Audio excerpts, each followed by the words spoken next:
Okay, so we're here finally to the end. And let me tell you something. It seems like a really long time to put this in because you're watching the video and I'm talking about stuff and everything. Like I've said, it takes about an hour. Once you've done one, then it's just like cookie cutter. So simple. The worst thing is going to be, like I always say, is mounting this display in the bezel here, right? So, okay, here's a perfect example of what I use this little mini grinder for. It may get noisy, but you'll understand what I'm doing. All right, you go in, when you lay the display in there, you're going to have to put glue around it.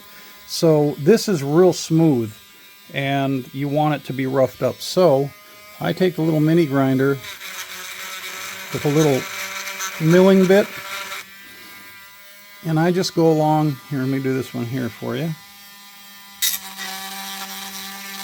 And I just kind of get some good deep scratches in the plastic. Maybe even over here a little bit. Maybe on a corner.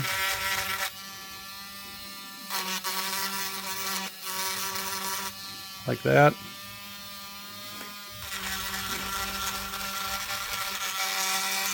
There.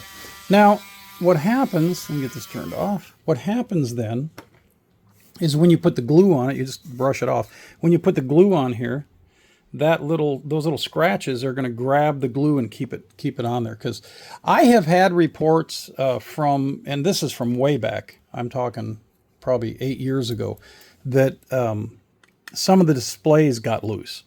And that's when we started thinking, well, probably let's just buff that up a little bit like that. So you just want to make sure there's little scratches in there. And if you don't have a mini grinder, just take a screwdriver and just scratch it up or something like that. The next thing you do, well, make sure you've got your hot glue gun plugged in and it's working. The next thing you want to do is, and I'm sure you've already checked that everything works on the radio. And we're going to plug it in. It's going to come on.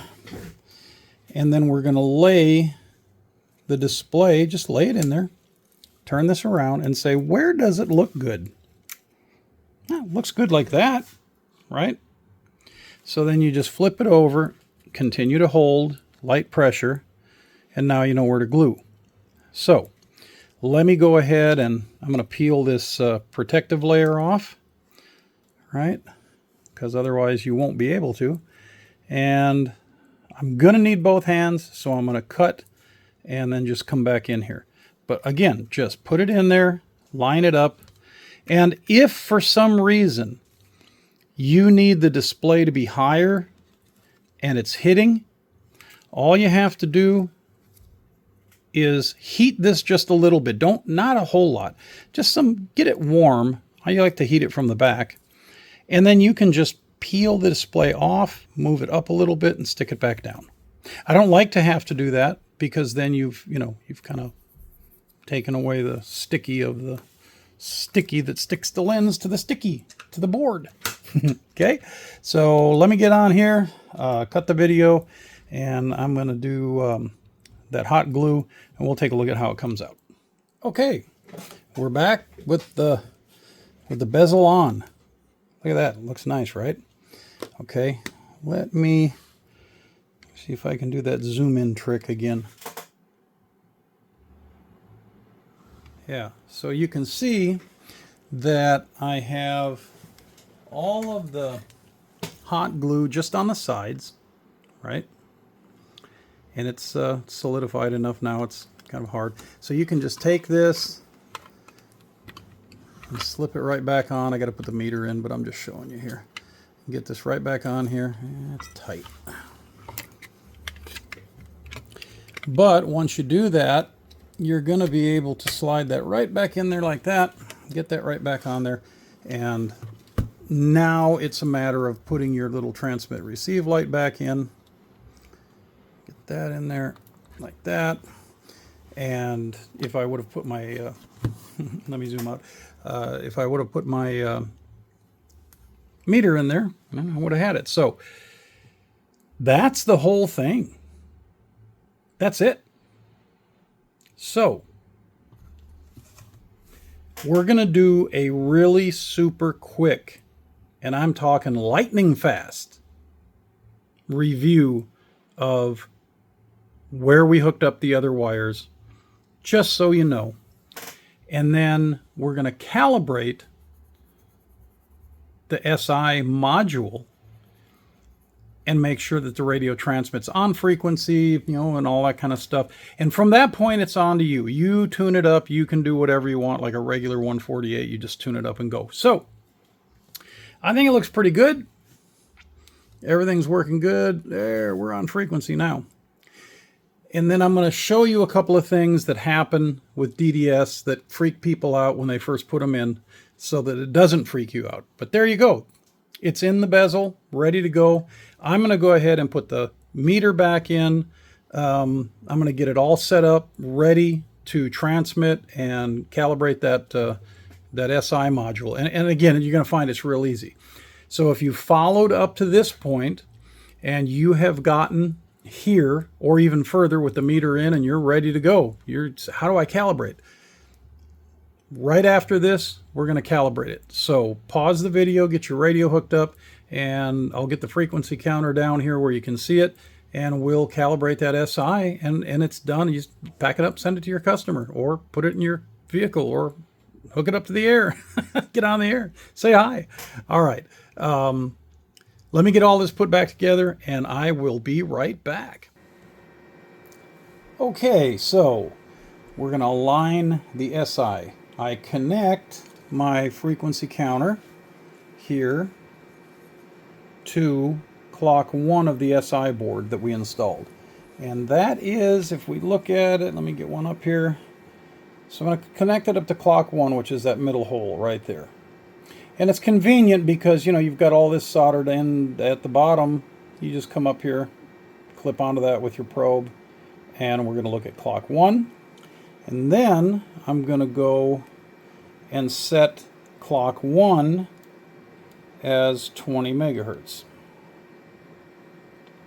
So I'll put a little picture up here to show you hopefully what that's going to look like. You can tell we're a little bit off frequency. Close. I've seen some even further off. But then what you want to do is you want to go down to menu number 8, and you want to change the menu number 8 crystal frequency so that this ends up being 20 megahertz. Now you've calibrated it. So let's take a look and see what we can do here. Now I can go one way, I'm going up, that's too much, it's the wrong way, right? So now we're going to go down, and let's see how far we can get down here.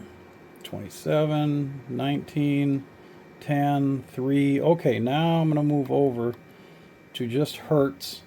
Well, it's pretty close right there, isn't it? Could be a little bit better.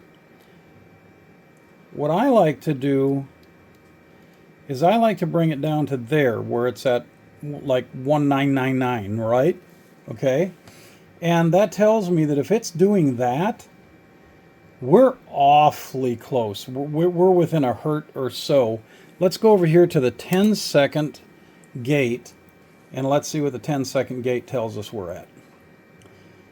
And this is the longer. Now, normally I do this on my service monitor.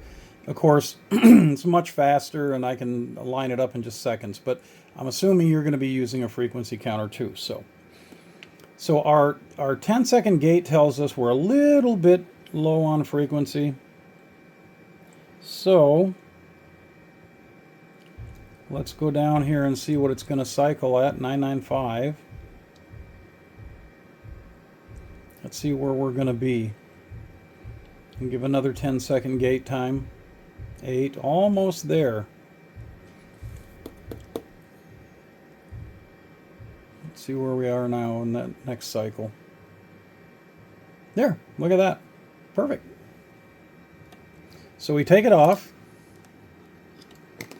and we save the we save that frequency, and we go back to menu number 8. or excuse me, it's menu 10, and go back and turn it back to 0. And that's it. That's all we have to do. Hi, everybody. That's it. We'll just run through that little lightning fast tutorial I said. We'll just show you where the connection points are.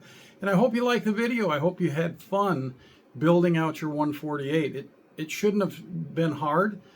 If you needed anything, just email, call, whatever. And I already have had a couple of calls and a couple of emails about little certain things that they were still confused on, but I mean real simple to clear up. So have a good one. I hope you all enjoyed the video. Like and subscribe and tell people about DDS VFO. Thank you.